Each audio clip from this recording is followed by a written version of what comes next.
Yeah. So once you have the right people on the bus, so to speak, and the wrong people off the bus, the next thing to do is really how do you build engagement? And there's two dimensions to this. The first dimension of engagement is making sure that you as a leader are engaged yourself, because you can't expect your team to be engaged if you don't set that tone around engagement. So that's the first thing.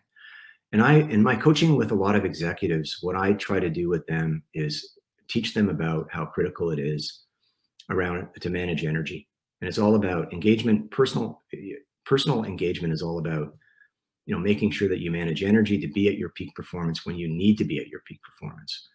There's that old adage that life is a marathon. You have to pace yourself, and that's not what I see the high performers do. They look at it differently. They see life as a series of sprints followed by recovery.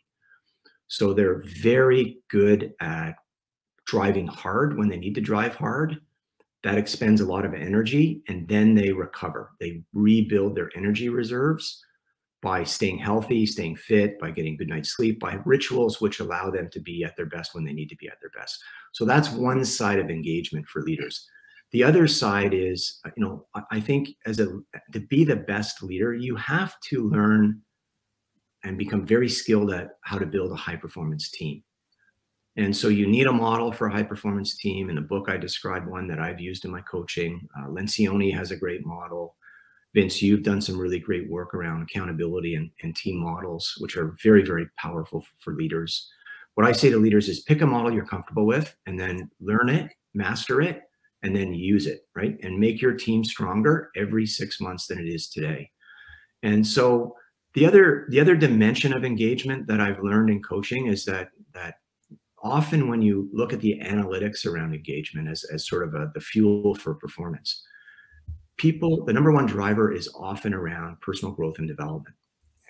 So you have to become exceptionally good at coaching and developing individuals on your team and building your team in order to drive sustainable performance over time. So that's what Principle 4 is all about.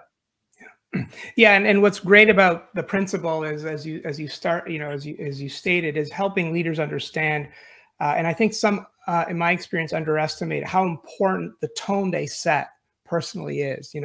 Our global research revealed, sort of 5 characteristics of, what we call kind of accountable leaders.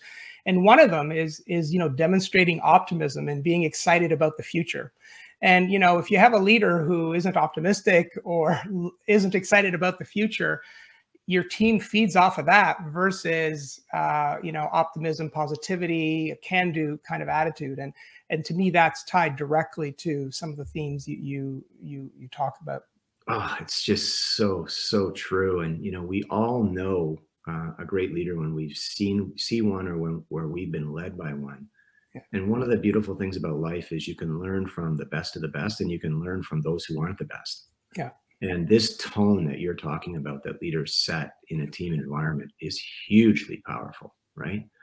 And so, and often leaders forget, and they don't have the consistency around the tone, which is why getting clarity on values and purpose are so key in terms of the kind of difference you want to make in your life. But yeah, it's huge. It's just a huge determinant of success.